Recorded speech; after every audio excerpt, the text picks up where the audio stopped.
कुत्ते ने काट लिया है तो क्या सच में रेबीज हो सकता है? अगर रेबीज हो गया है तो क्या जान जा सकती है? आज बात करते हैं ऐसी खतरनाक बीमारी रेबीज के बारे में।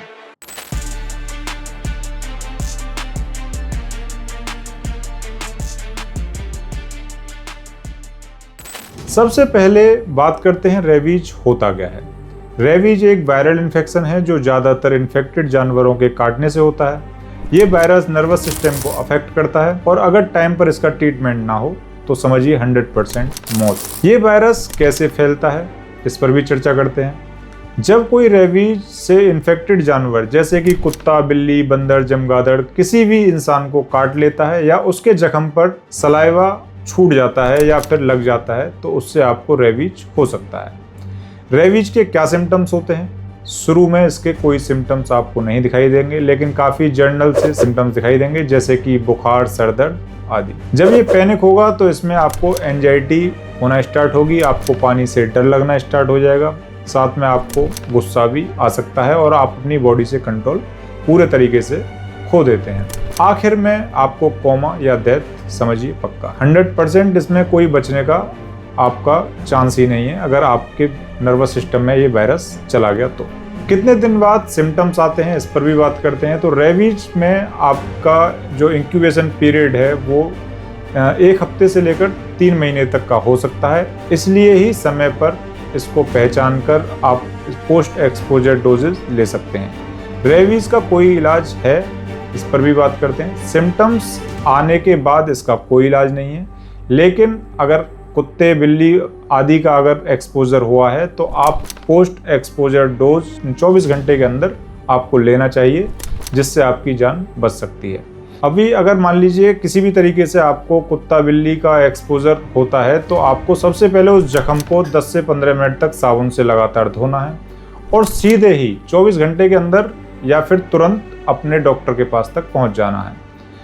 इसके बाद एंटी रेबीज वैक्सीन आपको डोज डॉक्टर लगाना स्टार्ट करेंगे। यूजुअली 5 डोज इसमें लगाई जाती हैं। 0, 3, 7, 14 और 28 डेज पर इसकी डोजेज लगती हैं। ये डोज आपको सरकारी हॉस्पिटल में भी फ्री में उपलब्ध हो जाएंगे। सिर्फ रेबीज कुत्ता काटने से हो जाता है ये जरूरी नहीं है। मैं आपको बता दूं, आपको बंदर, बिल्ली, कुत्ता या फिर चमगादड़ आदि के सलाइवा से काटने से या फिर उसके नाखून से खरोंचने से भी ये आपको हो सकता है।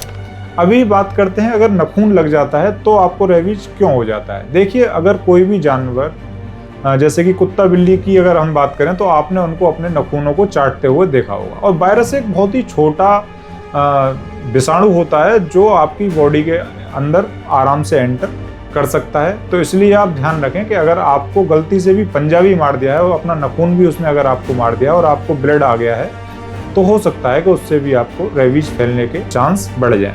इसीलिए आपको तुरंत ही 24 घंटे के अंदर एंटी रेबीज डोज ले लेनी है। इसके बाद खाली एंटी रेबीज ही काफ़ी नहीं है, कई केसों में। वो केस कौन से हैं उस पर भी चर्चा कर लेते हैं। देखिए, यदि आपको कुत्ता, बिल्ली, बंदर कोई भी जानवर इतना गहरा काटता है जिसमें आपका पूरा मांस बाहर निकल आता है या फिर बहुत ज़्यादा गहरा घाव है, तो ऐसे केस में आपको इम्यूनोग्लोबुलिन एक सीरम होता है जो एंटीबॉडी का एक एक्टिव सीरम रहता है और वो आपको लगना बहुत ज़रूरी होता है।